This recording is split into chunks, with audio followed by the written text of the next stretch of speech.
Hey everyone, Eric Aben here from SlashGear.com, and today we're going to be taking a look at the Acer Aspire 7600U, which is a new all-in-one computer with a 27-inch touchscreen running Windows 8. And starting right off with the screen, I have to say that it looks really good. It's displaying at 1920 by 1080 resolution, which means 1080p HD. And with the Blu-ray drive you have, it makes a great screen for watching HD movies, and you also have HDMI ports on the back, so you can hook up a gaming console like an Xbox 360 or a PS3 and use this as a screen to play your console games on. It makes a pretty expensive screen for console games if you're going to use it exclusively for that, so I can't recommend it, but if you wanted to do it from time to time, it'll be a great screen to play games on.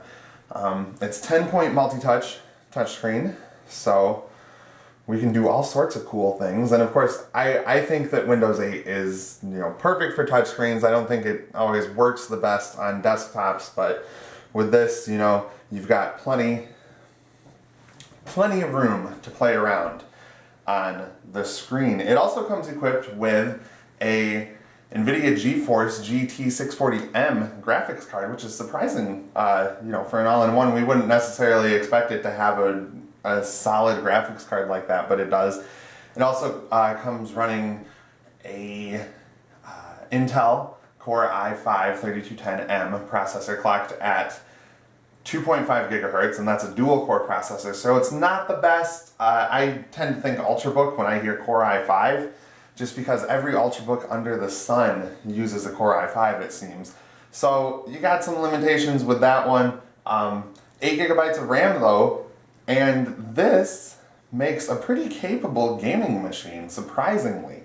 And you've got the screen to go right along with it, so you're not going to be able to get the best of the best as far as graphics settings go. You can't crank everything up to max on this, but you should still be able to get some respectable visuals when you play video games.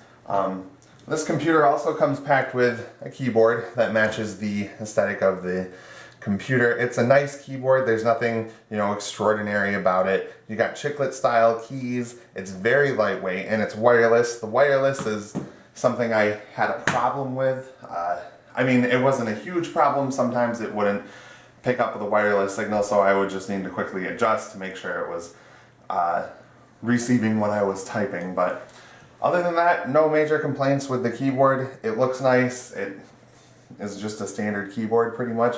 And it also ships with this mouse, which again matches the look of the keyboard in the computer, and very basic. You've got 2 buttons, you've got a scroll wheel, there's nothing else really.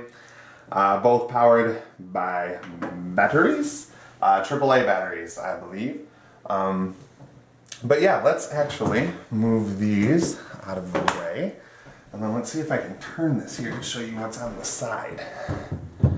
So here on the side, we have 2 USB 3.0 ports, a multi-card slot, headphone jacks there, and microphone jack. Not a lot going on the left side of the device, but there is plenty going on around the back. Let's get that out of there. We've got a bunch of ports that are underneath this little lip here. Starting with 2 HDMI in ports and an HDMI out port. There's SPDIF right there. Ethernet is right here, and then we've got 2 USB 2.0 ports. And then over here, 2 more USB 2.0 ports with a Bluetooth module right there. And interestingly, the power cord plugs in to the bottom of this stand here, which is a very solid stand. I've never worried about this computer falling over on me, which is good because it's an expensive computer.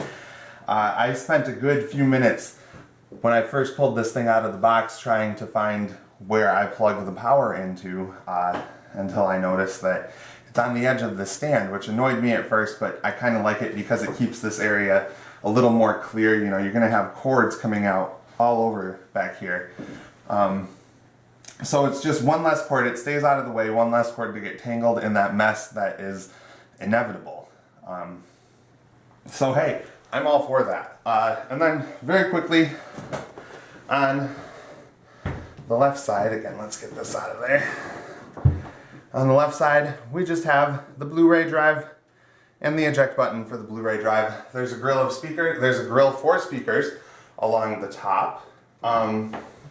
So speakers are all right. They aren't the best. They have a tendency to sound a little tinny at times. They can get really loud though.